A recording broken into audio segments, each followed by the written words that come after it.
Hello my dear students. In the last session we discussed about one of the important graphical representation of motion, that was velocity time graph. The last class we discussed about velocity time graph. Velocity time graph.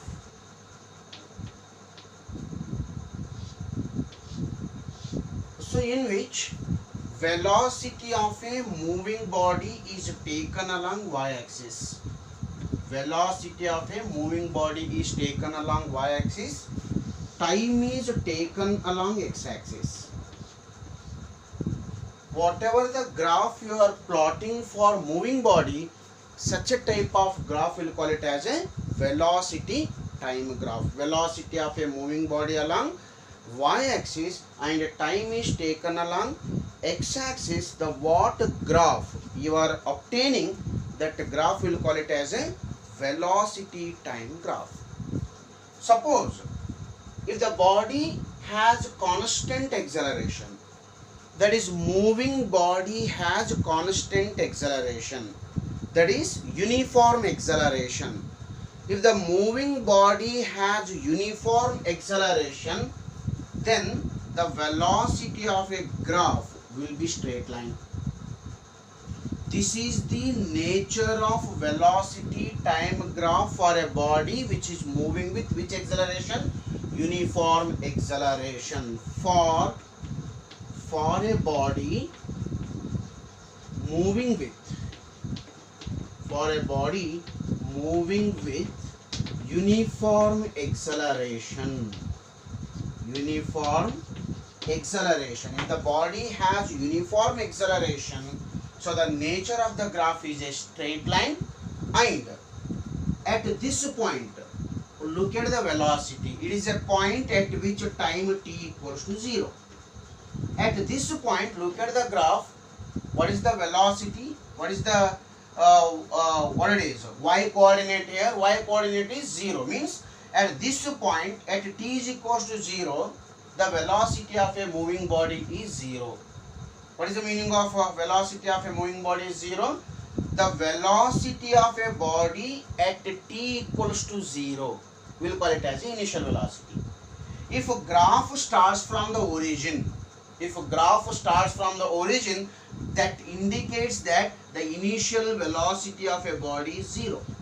If the graph starts from the origin, the initial velocity of a body is 0. If initial velocity of a body is 0, then we are using the term body starts from rest. What it is? If the body starts from rest, moving with uniform acceleration, then the velocity time graph will start from the origin, and as time goes on increases, the velocity of a body is also increases. So this will call it as a final velocity of a body. This velocity will call it as a final velocity of a body.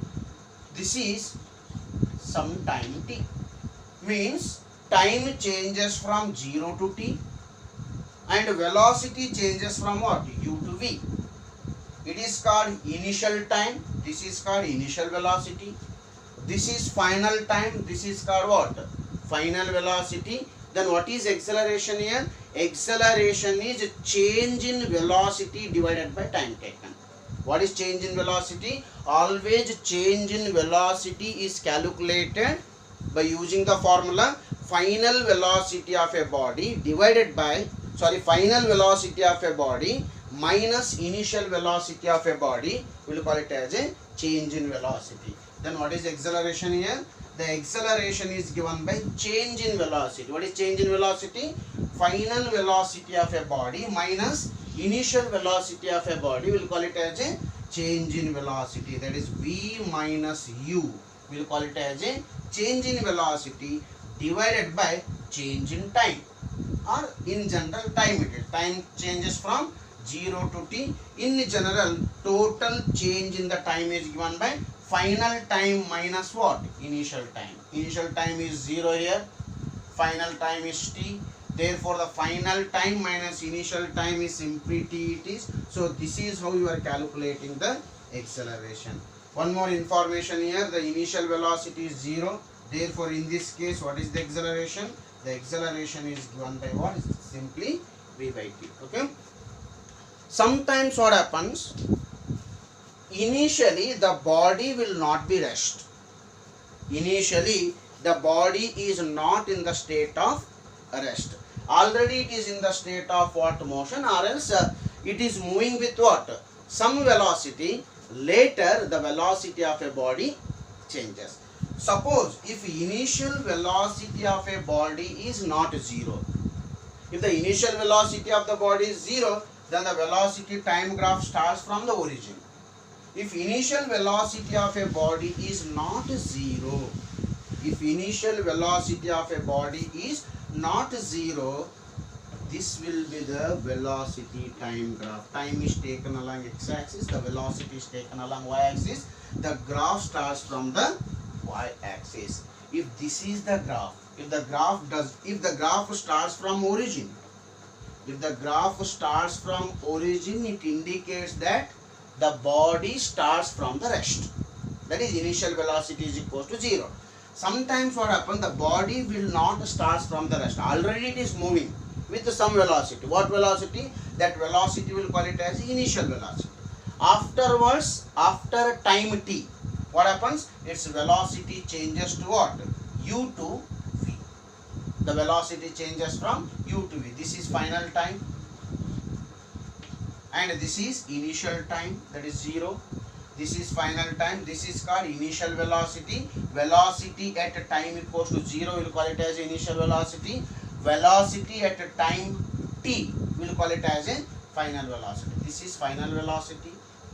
Final velocity, initial velocity. Change in velocity is given by final velocity minus initial velocity. It is called change in velocity divided by time. What is time? Final time minus initial time. Final time minus initial time. V minus u by t. V minus u by t. It is called change in velocity divided by time taken. Change in velocity divided by time taken, we will call it as acceleration. Always acceleration is given by change in velocity divided by time taken. So what point I want to convey to you people is that if body starts from rest, then velocity time graph starts from the origin. If body doesn't start from rest, already it is moving, then its velocity changes from what? U to v, then the graph will not start from the origin. So this velocity time graph, what I have represented in this graph, the body doesn't start from the rest. That's what the graph starts from what? Somewhere from the y-axis. Now I will come to the important applications of velocity time graph. What are the uses of velocity time graph? Using velocity time graph, I can find two important parameters. You can write down uses of VT graph. Uses of velocity time graph. So from velocity time graph, I can find two important parameters which are related to moving body. First parameter is, what is the first parameter? We can determine acceleration. Using velocity time graph, you can determine the value of acceleration of a moving body. Second point, we can determine distance traveled by a body. We can determine distance traveled by a body. So the two important parameters which are related to moving body can be determined with the help of what? The velocity time graph. One is we can determine the value of acceleration. Second, we can also determine total distance traveled by a body. Let me explain how you are using the velocity time graph to determine what? Distance traveled by a body. Look at the velocity time graph. This is the velocity time graph. Okay, this is the velocity time graph. Actually, the graph starts from initial point to the final point. This is initial point of a graph and this is final point of a graph. So below velocity time graph, below the curve of a velocity time graph, whatever the area which is existing, this is the total area below which graph? Velocity time graph. This is the total area below which graph? Velocity time graph. This total area below velocity time graph, we'll call it as a distance traveled by a body. Concentrate here. Whatever the graph you have, that is velocity time graph. Find out the total area below the graph. Whatever the total area which is existing below the graph, that total area will be definitely distance traveled by a body. Therefore, note down the point. What is the point here? Total area. Total area below which graph? VT graph. VT graph represents distance traveled by a body. Distance traveled by a body. Moving body is going to cover some distance after the time t. How much distance the body is covering, that can be determined by knowing the entire area or total area below velocity time graph. So look at this area. This area is equals to area of trapezium. But I can divide this area into two parts. I can divide this area into two parts. What is the first part? First part is a triangle. Second part is a rectangle. Then what is the total area here? Total area is given by area of triangle plus area of what? A rectangle. First part is the triangle and second part is rectangle here. If I ask what is the total area here, the total area A should be equals to area of this triangle plus area of what? Rectangle. If you calculate the total area is equals to what? Distance traveled by a body. Let me take one simple example here so that you can easily understand. I have velocity time graph for a moving body here.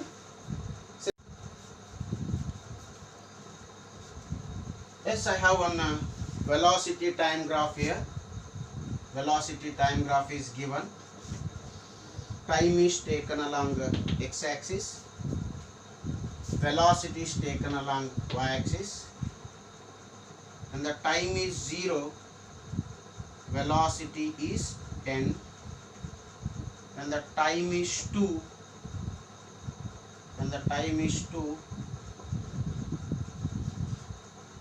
Maybe velocity is 20.